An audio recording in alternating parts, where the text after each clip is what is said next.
A missing daughter and a mother's mission to find her. It's been almost 8 years since Rosita Cage disappeared in Detroit. But while her family was desperately searching for her for years, they had no idea it wasn't even necessary. 7 Action News reporter Rosita Cage-Toaster tells us how this all unfolded. Rosita Cage-Toaster never gave up hope that she'd find her daughter, but she couldn't have imagined it would come with such a painful and startling surprise. I never would have thought I'd be living this nightmare. This is hell. It is a nightmare that Rosita Cage-Toaster has endured for almost 8 years. It all started when her 28-year-old daughter, Rosita, disappeared in Detroit. Rosita went missing October 26, 2009. Her car had been found abandoned near the Belle Isle Bridge with her purse, cell phone, and ID still inside. We got pictures out. We started putting posters up. Rosita filed a missing persons report. She and her family searched for Rosita around the clock.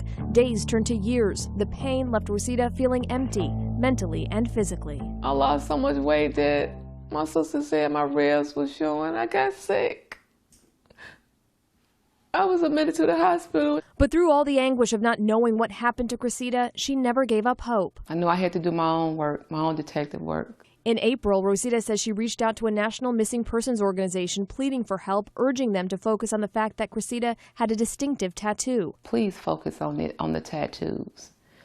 One descriptive tattoo was the one with a big rose that said, my husband's name, it's our nicknames, Blue and Rose. She says that's when they contacted DPD, and only then did Detroit police notice there was a connection between a body found in 2010 in Detroit and her daughter. It was that unmistakable tattoo. Turns out Rosita's body had been found here near Jefferson and Dearborn Streets back on March 30th, 2010. That's just 5 months after she'd gone missing. She was told Rosita had somehow ended up in the Detroit River. And I don't want this to happen to nobody. The system has to do better. They have to do better. So for almost 8 years, Rosita Cage-Toaster and her family had no idea that Rosita had been dead. For most of that time, she'd been buried at this Canton cemetery in this spot, associated only with a number. She got a name. She had occupation. She had a mother, father, family that loved her dearly.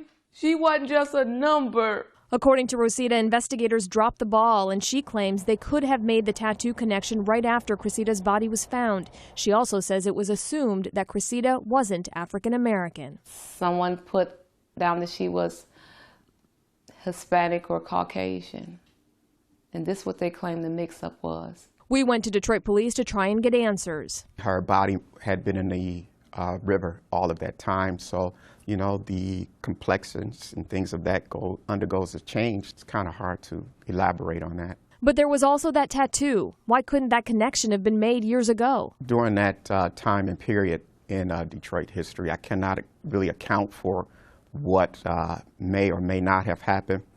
But what I can say is that the team that we have in place today, they were able to make a turnaround in 24 hours. And being able to connect the dots. Rosita and her husband say their family would have been spared years of agony had this case been handled the right way. It was rough. It was no easy test of going through the 8 years of not knowing what you were. Everybody is, I'm sorry. I'm sorry. No, you're not sorry. You can't feel my pain. You didn't go through what I went through all these years. And if it's somebody else going through this, I don't want to see nobody ever have to go through this. It has to be a better system. Rosita's family is now hoping to have her body exhumed so they can have a proper burial. They also want to get her personal belongings back, but were told by police that they had been destroyed. I'm Rosita Cage-Toaster, 7 Action News.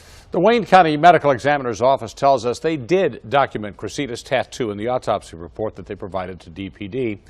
They also tell us that the appearance of the body gave them no reason to question the ethnicity on the initial report from DPD, which was listed as Caucasian or possibly Hispanic. By the way, her death ruled a drowning. Circumstances unclear. Oh,